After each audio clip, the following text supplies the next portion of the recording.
Hi అండి. Last weekend మేము would house forms స్టోర్కి అయితే వెళ్ళామండి. ఇక్కడ ఎంట్రన్స్లో యాపిల్ ట్రీ కనిపించగానే చాలా బాగా అనిపించింది. గుత్తులు గుత్తులుగా యాపిల్స్ కనిపించేసాయి. ఇక్కడ ఏంటంటే ఫ్రెష్గా పండించిన పంట ఏదైతే ఉంటుందో ఫ్రూట్స్ కానీ వెజిటేబుల్స్ కానీ ఈ స్టోర్లో పెడుతుంటారు అనమాట. కొంచెం కాస్ట్ ఎక్కువ ఉంటాయి. నేనైతే ఫస్ట్ టైం ఇలాంటి స్టోర్కి విజిట్ చేయడం అండి. నాకు చాలా బాగా అనిపించింది. చూడగానే చూసారా క్యారెట్స్ బీట్రూట్స్ ఎంత ఫ్రెష్గా ఉన్నాయో. వెజిటేబుల్సే కాదండో ఈ ఫ్రూట్స్ కూడా చాలా ఫ్రెష్గా ఉన్నాయి, చాలా టేస్టీగా ఉన్నాయని చెప్పి కొన్ని తీసుకున్నాము. ఇంకా డిఫరెంట్గా ఉన్నాయన్నమాట కొన్ని వెజిటేబుల్స్. అవి చూపిద్దామని చెప్పి వీడియో తీస్తున్నాను. డిఫరెంట్ టైప్స్ ఆఫ్ చిక్కుడుకాయలను చూశానండి ఇక్కడ.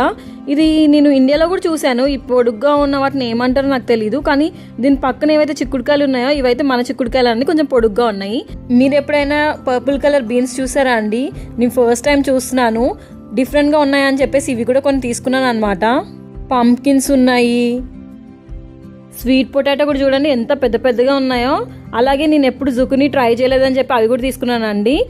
ఇంకా ఫ్రూట్స్కి వచ్చేసి ఏంటంటే నాకైతే చాలా డిఫరెంట్గా అనిపించాయి. గ్రేప్స్ ఏమో అని చెప్పి వెళ్ళి అడిగాను, కానీ వంట డిఫరెంట్ టైప్ ఆఫ్ ప్లమ్ అంట అండి. టేస్ట్ అయితే చాలా బాగుందని చెప్పుకొని తీసుకున్నాము. ఇంకొకటి కూడా ఉందండి, ఇది కూడా ఇంకొక టైప్ ఆఫ్ ప్లమ్ అంట, బట్ చాలా పుల్లగా ఉంది, అందుకే తీసుకోలేదు.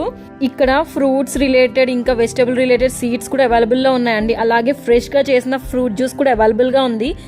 ఇవేంటంటే ఒక్కసారి ఓపెన్ చేస్తే 3 to 4 days లోపల ఫినిష్ చేసేయాలన్నమాట. ఇంకొకటి బిల్డింగ్ దగ్గర డిఫరెంట్ టైప్స్ ఆఫ్ టొమాటోస్ కూడా ఉన్నాయండోయ్. ఇలాంటి మంచి మంచి వీడియోస్ కోసం ప్లీజ్ సబ్స్క్రైబ్ మై ఛానల్ అండి.